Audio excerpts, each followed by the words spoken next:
ये मेरी बेटियों को क्या हो गया, हे भगवान। एक बार एक गरीब चुड़ैल अपनी 5 बेटियों के साथ अपना जीवन यापन करने के लिए जंगल में चली जाती है। बेटियों, ध्यान से चलना देखकर, कहीं कोई तुम्हें जानवर खा ना जाए। तभी उन्हें जंगल में एक आम का पेड़ नजर आता है और चुड़ैल की बेटियां आम खाने की जिद करने लगती हैं। माँ, हमें बहुत भूख लगी है, एक आम का पेड़ नजर आया, उस पर आम खाकर आते हैं। ठीक है बेटी, मगर ध्यान से। लेकिन वह आम का पेड़ एक साधारण आम का पेड़ नहीं था, वह एक मायावी शैतान था जो कि अपना भेष बदलकर पेड़ बन गया था और उनके पास आकर खड़ा हो गया था। चुड़ैल की बेटियों को बहुत भूख लगी थी, वह भागी भागी जाती हैं और आम के पेड़ से आम तोड़कर खा जाती हैं। आम खाकर सभी का पेट भर जाता है, लेकिन उन्हें क्या पता था कि उनके साथ क्या होने वाला है। चुड़ैल और उनकी बेटियों के जाने के बाद आम का पेड़ शैतान में बदल जाता है, जो कि उसका असली रूप था, और कहता है, हो अब आएगा मजा, मेरे जादुई आम खाकर उनका क्या हाल होने वाला है। वहीं जैसे ही सुबह होती है तो चुड़ैल देखती है कि उसकी सभी बेटियों के पेट में से वही आम का पेड़ उगा हुआ था और उस पर फल भी लगे हुए थे। चुड़ैल यह सब देख बहुत परेशान हो जाती है, उसे कुछ समझ नहीं आता। ये मेरी बेटियों को क्या हो गया, हे भगवान। तभी वहाँ शैतान आ जाता है। शैतान अपनी शक्तियों से चुड़ैल को अधमरा कर देता है और चुड़ैल की बेटियों को लेकर गुफा में चला जाता है। वह उन्हें गुफा में ले जाकर उनके पेट में जो पेड़ उगा हुआ था उसके फल तोड़कर खा लेता है और अपनी चुड़ैल पत्नी को भी खिलाता है, जिससे वह ठीक हो जाती है। वह फल खाकर उन दोनों की शक्तियां बढ़ जाती हैं। चुड़ैल कहती है, मुझे दोबारा से जीवन दान मिल गया, ये तो बहुत ही खुशी की बात है। अब हमें बाकी गांव वालों को भी ये फल खिलाने होंगे, जिससे वे शैतान में बदल जाएंगे और पूरा गांव हमारा हो जाएगा। धीरे धीरे करके हम पूरी पृथ्वी पर भी ऐसे ही कब्जा कर लेंगे। चुड़ैल की बेटियों को वह दोनों कैद कर लेते हैं ताकि उनसे फल वो खाते रहें और उनकी शक्तियां बढ़ती रहे। वहीं दूसरी तरफ दूसरी चुड़ैल, जिसे समझ नहीं आ रहा था, वह भागी भागी नागिन के पास जाती है नागलोक में और उससे कहती है, नागिन माता, मेरी सारी बेटियां खतरे में है, उन्हें एक शैतान ने बंदी बना लिया है और उनके पेट में एक अजीब सा पेड़ भी उगा हुआ है। मुझे मेरी बेटियां वापस दिलाने में मेरी मदद करे। नागिन कहती है, ये तुम्हारे कर्मों की ही सजा है। तुमने जो पाप किए थे उसकी सजा तुम्हारी बेटियों को मिल रही है, लेकिन क्योंकि तुम सुधर गई हो इसलिए मैं तुम्हारी मदद करने के लिए तैयार हूँ। तुम मुझे वहाँ लेकर चलो जहाँ वो शैतान था। ऐसा कहकर नागिन और चुड़ैल धरती लोक पर आ जाती हैं और वह वहाँ आकर देखती हैं कि कई गांव वालों के पेट में भी वैसे ही पेड़ उगे हुए थे। फिर चुड़ैल और नागिन जंगल की तरफ निकलती है, जहाँ शैतान ने चुड़ैल की बेटियों को जहरीले फल खिलाए थे। वह जैसे ही रास्ते में जा रही होती हैं, उन्हें एक बूढ़ी औरत नजर आती है। वह बूढ़ी औरत वास्तव में लालची चुड़ैल थी, जिसने भेष बदला हुआ था और उन्हें आते हुए देख लिया था। वह बूढ़ी औरत भी कुछ फल लाई थी। वह कहती है, अरे मेरी बेटियों, तुम थक गई होगी, ये लो मेरे द्वारा लाए हुए मीठे रसीले फल खाकर अपनी थकान दूर करो, फिर आगे जाना। नागिन बूढ़ी औरत की चाल को समझ नहीं पाती और फल खाने के लिए आगे बढ़ती है। तभी चुड़ैल उसे रोक लेती है और कहती है, नहीं नागिन बहन, तुम ये फल मत खाना, यह एक छलावा हो सकता है। चुड़ैल के ये सब बताते ही वह बूढ़ी औरत आग बबूला हो जाती है और अपने असली रूप में आ जाती है। तभी वहाँ आम का पेड़ बना शैतान अपनी टहनियों से नागिन को जकड़ लेता है और मौका पाकर लालची चुड़ैल अच्छी चुड़ैल को मार देती है। नागिन किसी तरह से अपने आप को शैतान की जड़ों से आजाद करा लेती है और अपनी अग्नि की शक्ति से शैतानी पेड़ को भस्म कर देती है। यह सब देख चुड़ैल वहाँ से डरकर भाग जाती है। फिर नागिन शैतान की गुफा में जाकर चुड़ैल की बेटियों को आजाद करा लेती है, लेकिन उनके पेट में अभी भी पेड़ उगा हुआ था। नागिन कहती है, मुझे कैसे भी करके इनके पेट से ये पेड़ हटाना होगा, ये तभी ठीक हो पाएंगे। अभी वहाँ एक बहुत बड़ा बाज आ जाता है। वह बाज कहता है, हे नागिन माता, मैं तो धन्य हो गया जो आप यहाँ आए। इनके पेट से पेट तभी जाएगा जब लालची चुड़ैल रात को पेड़ बनेगी और हम उस पेड़ को काट देंगे। वह लालची चुड़ैल रात के समय ही पेड़ बनती है, तो हमें उसे रात को ही मारना होगा। वह सभी रात होने का इंतजार करने लगते हैं। और जैसे ही रात होती है बाज उस चुड़ैल को ढूंढने लगता है। नागिन बाज पर ही बैठी थी, तभी उस चुड़ैल पर बाज की नजर पड़ती है जो कि पेड़ बन रही थी। बाज तुरंत नागिन को बताता है, नागिन माता यह देखो, वह चुड़ैल पेड़ बन रही है, यही सही मौका है। तभी नागिन अपनी शक्ति से पेड़ को काट देती है। उस पेड़ के कटते ही सभी गांव वाले और चुड़ैल की बेटियां आजाद हो जाती हैं। फिर क्या, नागिन चुड़ैल की बेटियों को पालने लगती है। बेटियों, तुम अब मेरे साथ रहा करोगी।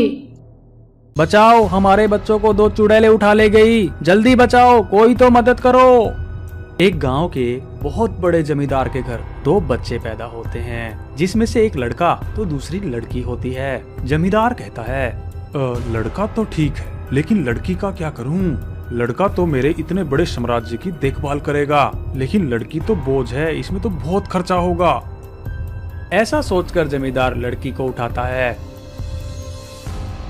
और गांव के ही एक बदनाम खंडहर कुएं में उसको डाल देता है और भगवान से कहता है, हे भगवान, मुझे माफ करना, लेकिन मुझे लड़की नहीं चाहिए। ऐसा कहकर वह वहां से चला जाता है। लेकिन वह कुआं जिसमें उसने उस लड़की को फेंक दिया था, उसके दूसरी तरफ चुड़ैल लोक था, जहाँ पर बहुत सारी चुड़ैलें घुमा करती थी। वह लड़की एक चुड़ैल लोक में पड़ी थी और जोर जोर से चिल्ला रही थी। उसके रोने की आवाज एक भयंकर चुड़ैल सुन लेती है। वह चुड़ैल कहती है, ये तो किसी इंसान के बच्चे की रोने की आवाज है। इससे पहले दूसरी चुड़ैलें उसके पास पहुँचे, मैं जाकर उसे उठा लेती हूँ। ऐसा कहकर वह चुड़ैल बिना टाइम गवाए उस लड़की के पास जाती है।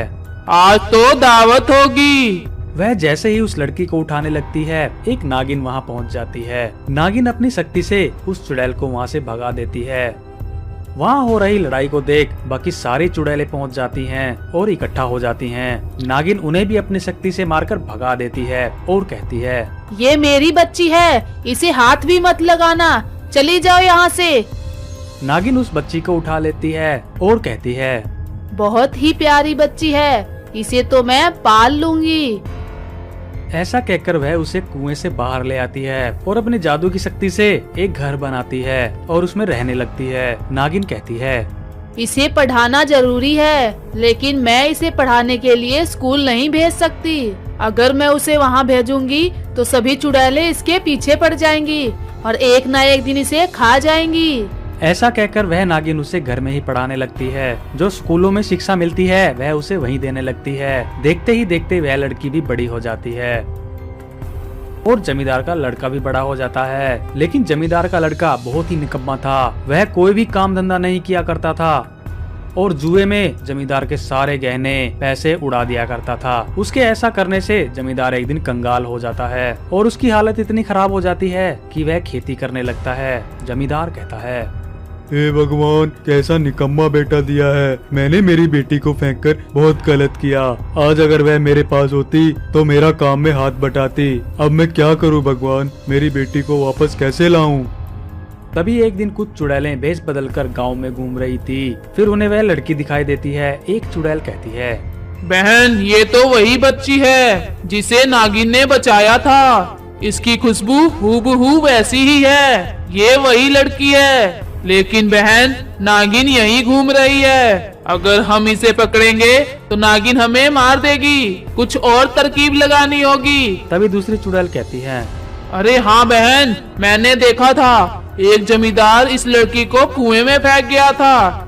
तभी चुड़ैल नागिन की बेटी के पास जाती है। क्योंकि उसने भेष बदल रखा था इसलिए नागिन उसे पहचान नहीं पाती। वह उसकी बेटी से कहती है, ये तुम्हारी माँ नहीं है। तुम्हारे माँ बाप तो एक जमींदार हैं, जिनकी हालत आजकल बहुत खराब है। तुम्हें उनसे मिलना चाहिए। नागिन की बेटी कहती है, क्या तुम सच कह रही हो? मुझे तुम्हारी बातों पर यकीन नहीं हो रहा। हाँ, ये बात सच है। चाहे तो तुम जाकर अपनी माँ से पूछ सकती हो। नागिन की बेटी अपनी माँ से कहती है, क्या तुम मेरी माँ नहीं हो? मैंने सुना है मेरे माँ बाप जमींदार हैं। तुमने आज तक मुझसे झूठ बोला। मैं उनके पास जा रही हूँ। ऐसा कहकर उसकी बेटी वहाँ से चली जाती है। वह दोनों चुड़ैलें सब देख रही थी। चुड़ैल कहती है, नागिन की बेटी नागिन से अलग हो गई। अब इसे पकड़ना बहुत आसान है। अभी हमें भूख लगी है। चलो कुछ गांव के बच्चों को चुराया जाए और जाते जाते इसे भी उठा लेंगे। ऐसा कहकर वह चुड़ैलें कुछ बच्चों को चुराने निकल पड़ती हैं। नागिन की बेटी उनके माँ बाप से कहती है, तुमने बचपन में मुझे कुएं में क्यों फेंक दिया था? तुमने ऐसा क्यों किया? अपनी बेटी को देखकर सरपंच को यकीन नहीं होता और उसकी आंखें फटी की फटी रह जाती हैं। तभी वह चुड़ैलें गांव के कुछ बच्चों को उठा लेती हैं और वहां से भागने लगती हैं। गांव वाले जोर जोर से चिल्लाते हैं, बचाओ बचाओ, हमारे बच्चों को 2 चुड़ैलें उठा ले गई, जल्दी बचाओ, कोई तो मदद करो। नागिन की बेटी उन्हें देख लेती है। वह कहती है, मेरी माँ तो एक नागिन है, उन्हें बचा सकती है। नागिन की बेटी भागी भागी नागिन के पास जाती है और कहती है, मुझे पता है तुम मेरी माँ नहीं हो, लेकिन तुम उन बच्चों को बचाने में हमारी मदद करो। ऐसा सुनकर बच्चों को बचाने के लिए वह अपनी शक्तियाँ छोड़ती है। जैसे ही शक्तियाँ दोनों चुड़ैलों को लगती हैं, वे दोनों तड़पने लग जाती हैं। एक चुड़ैल कहती है, नागिन तुमने अच्छा नहीं किया, पहले तो इस लड़की को नहीं चुराने दिया और अब इन बच्चों को भी नहीं ले जाने दे रही। अगले जन्म में हम तुम्हें नहीं छोड़ेंगे।